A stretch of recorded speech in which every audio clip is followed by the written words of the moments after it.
This past year, I've been on a roller coaster of good and bad sleep, but for the most part, my fall/winter schedule has been complete shit. So in this video, I want to tell you 5 simple and kind of dumb things that I have done that have made my sleep so much better. So the first one is I ditched my smartwatch. Now, training for triathlon for the last year or two, I have been glued to my smartwatch. It's been on constantly. But an issue that I've been having, apart from it tracking, all my metrics and how I'm performing and things like that, is that it got me to think about my sleep too much. So what does that mean? So by thinking about my sleep too much, I would get anxious if my sleep score, which your watch gives you, would give me anything below a 70. If I was below a 70, I would wake up, look at that, and I would think, damn, I am not well rested. I'm not gonna have a good day. I'm not gonna do these things because of course, nowadays we try to optimize everything.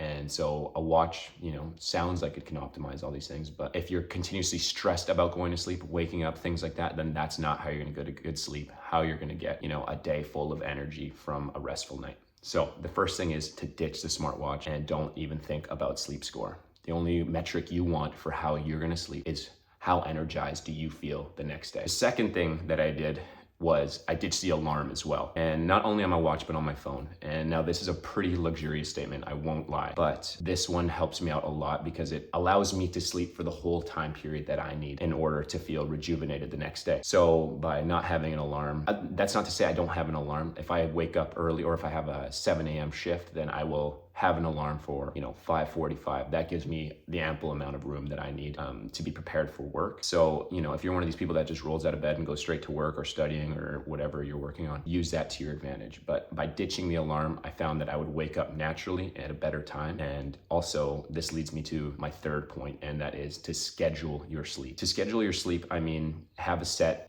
nighttime, like go to bed thing, and then also have your morning where you wake up. And so what I do is I like to sleep by 9:30. I know it's kind of early, and especially with the sun staying out later, it's a little bit harder, but once I've built this schedule of going to sleep at 9:30 every single day, it has made it a lot easier to wake up at 5:45 without an alarm. This gives me ample time to have 8 to 9 hours of sleep every night. And the older you get, the more you realize how important sleep is and how quality sleep is. But at the same time, scheduling your sleep actually makes you work better throughout the day, as well as getting tired before you go to bed. So if you're having trouble going to sleep at night, building a schedule and sleeping at the exact same time every night, weekend, weekday, whatever, actually helps you fall asleep faster, sleep throughout the night, and then actually hopefully wake up without an alarm should you be able to do so later on. The fourth thing that I recommend and has helped me a lot is not eating 2 to 3 hours before bed. So if I go to bed at 9:30, then I want to ideally be done eating by 7 o'clock.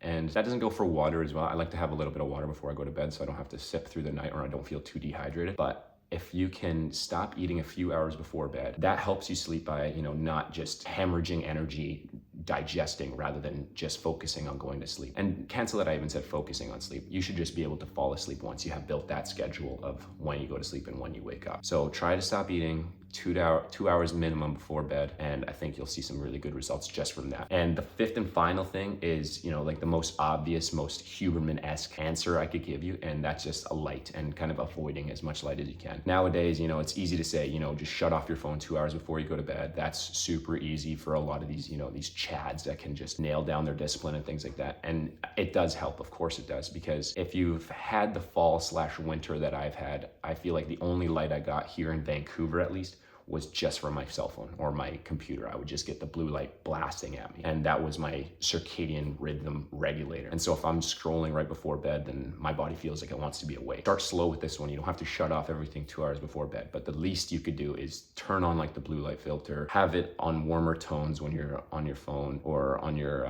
laptop before you go to bed. But if you can, open up that space between bedtime and not having any lights or unnatural lights. So with this one, I want you to also incorporate, not bringing your phone or your laptop to bed. Just leave them outside or leave them across the room if you need the alarm to wake you up. But if you can ideally read before bed, I think this is the best way for you to fall asleep faster.